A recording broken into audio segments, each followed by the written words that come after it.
In the sleepy town of Ravenswood, nestled in the heart of the Appalachian Mountains, there lived a woman named Elizabeth. She was a stunning beauty, with piercing green eyes and raven black hair that cascaded down her back like a waterfall of night.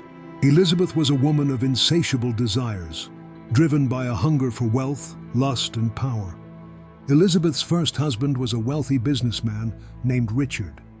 He was a kind and gentle soul who lavished Elizabeth with expensive gifts and attention. However, Elizabeth's love for Richard was short-lived. She soon grew tired of his dull and predictable nature, and her eyes began to wander. One fateful night, Elizabeth's desire for excitement and wealth led her to poison Richard's drink. She watched with a mixture of excitement and horror as he convulsed and died in their opulent bedroom.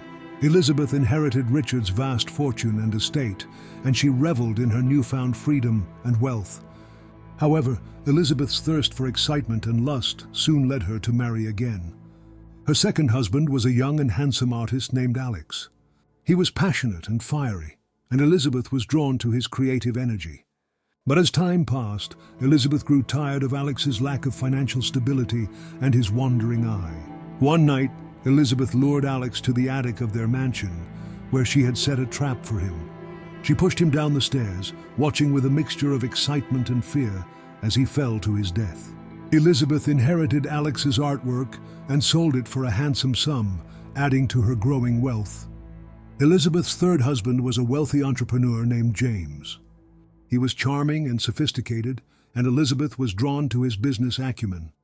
But as time passed, Elizabeth grew tired of James's controlling nature and his lack of passion. One night, she stabbed him to death in their bed, using a letter opener to pierce his heart. Elizabeth's fourth husband was a young and virile musician named Ryan. He was passionate and exciting, and Elizabeth was drawn to his musical talent. But as time passed, Elizabeth grew tired of Ryan's lack of ambition and his flirtatious nature.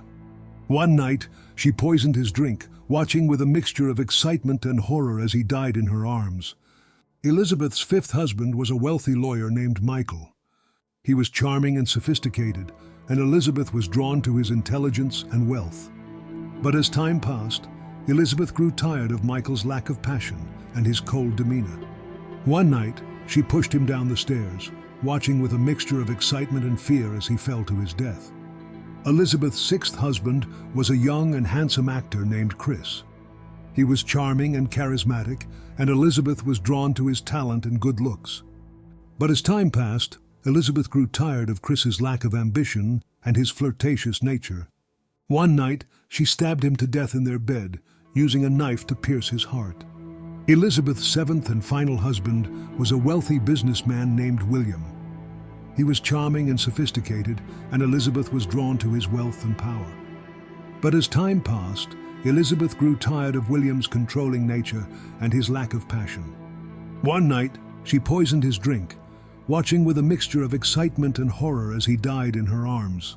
As Elizabeth stood over William's lifeless body, she felt a sense of satisfaction and relief. She had finally achieved her ultimate goal: wealth, power, and freedom. But as she looked around the room, she saw the ghosts of her 7 husbands, their eyes accusing and condemning her for her crimes. Elizabeth's sanity began to unravel, and she became convinced that the ghosts of her husbands were haunting her. She started to see and hear things, and her grip on reality began to slip. One night, Elizabeth's madness consumed her, and she died under mysterious circumstances, surrounded by the ghosts of her 7 husbands.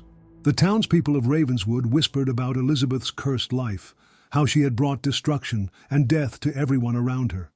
They said that on certain nights, when the moon was full and the wind was howling, you could still hear Elizabeth's screams, echoing through the empty halls of her mansion, haunted by the ghosts of her 7 husbands.